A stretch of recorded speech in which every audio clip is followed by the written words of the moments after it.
I'm Maeve. I was fortunate enough to compete in 3 Olympics and be a coach in 1 Olympics. I competed in the 100 and 200 metres in the first 2 Olympics in Melbourne and in Rome, and then in Tokyo in 1964 I had the pleasure of competing and making both semi-finals in the 400 and 800 metres. Well, we were asked to pay £200 each of the people on the team. There were a number of boxers, there was a wrestler, there was a yachtsman, there were some athletes. There were 12 of us all together, and we were asked to pay £200. Our house had cost £2,000 the year before, so there was a lot of money. We had to, because travel was much different in those days, and I don't know how long the journey took us, but it seemed to last quite a long time, and it was full of incidents, but we got there safely. Eventually. I had no idea what it was like, and the noise in the stadium absolutely petrified me. 112,000 people all seemed to be shouting at once, and it has this effect on most novice athletes. It's something you can't prepare athletes for.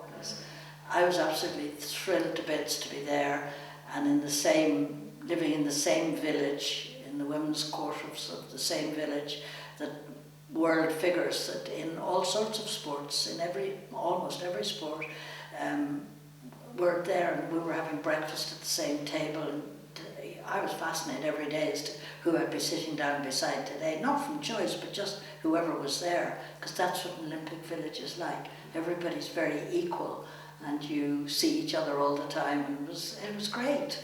But that time I was practically on the pension, because I really shouldn't have been in Tokyo, but I was picked for the 400 and the 800. That was actually my best Olympics. I loved Rome, and I always associate Rome with Cassius Clay, because that's where he won his first gold medal, and he was so excited. He wore it all the time, literally all the time. He wouldn't even take it off apparently when he went to bed. I don't know about that, but he didn't. But apparently he wore the medal, and he just wanted to tell everybody how excited he was. It wasn't hard to see, but it was a great memory to have him a memory of him as an amateur athlete, being so excited about that, to think where he went in the world afterwards.